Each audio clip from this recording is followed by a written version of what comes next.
When Gus was 5 years old, his mother took him on a trip to New Orleans for a family gathering where he saw one of his cousins, a 13-year-old vaudeville dancer who was performing a tap dance to a song written by Jelly Roll Morton called The Shoeshiner's Drag.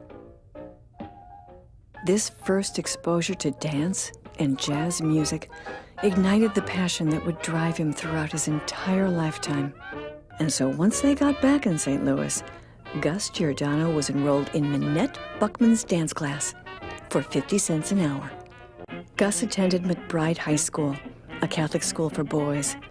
So in order to pay for his own dance classes, he used to give dance lessons in his basement to other kids for 15 cents a class. And his love of teaching was born.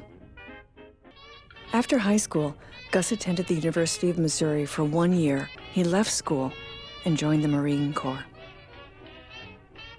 Gus became a member of the Corps Troopers, performing throughout the early years of his military career in a place called the Hollywood Canteen.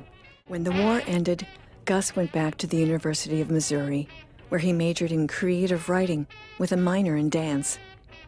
And he was cast in a succession of musicals, including Wish You Were Here, Paint Your Wagon, and On the Town.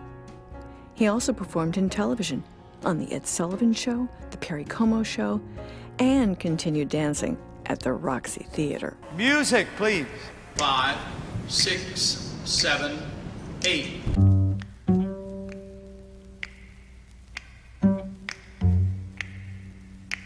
What I remember about Gus Giordano is very little. I know that he's from Chicago. I know that his daughter Nan is now running the company, but the family kind of split up, and so the Nan runs the company, and then there's another family member who runs the studio and all that fun stuff. And he started Jazz World Dance Conference or something like that. I remember the process of making the project, and I remember some facts. I remember he won an Emmy. I'm not sure what for. I remember his movement styles of being very elongated with a lot of jumps, and I remember it was the first jazz company, but other than that, I don't really remember much. I just remember stuff about the process. My favorite part of the Jazz Notable project was we had this one rehearsal that lasted 10 or 12 hours, and we were there literally all night trying to get everything together, and by the end of it we were all so loopy and exhausted and sick of each other, but we got it. My favorite memory from Jazz Notables was the one day it was the weekend before they were due, and our project was not done at all, and we spent 12 hours one Sunday in 608, and we just stayed there the entire Sunday. We took a lunch break and all went down to the cafe, or the dining hall together, and then we went back up and we continued working. And it was just really funny because I think about if we had to do that now, there's no way that would ever happen because all of us are so busy with our schedules. And so I'm just surprised that we could get together for a 12-hour day because that was a little crazy. My most memorable moment from Jazz Notables is when we were giving our presentation. We had the final winning question as when he passed away. And we cheered and clapped when the person answered his death correctly. And we didn't realize at the time how immature and inappropriate that was. And the teachers, especially Jason, got upset with us, which is understandable. We felt pretty bad about it. I think that our class has grown in so many immeasurable ways. I look back at who we were freshman year, and I just remember us all in the audition room for 5, which was our first audition, and we all were petrified. And I remember Keisha trying to rev us up. It was woo, come on guys! And we were all just still petrified, and now we go into these auditions like it's nothing.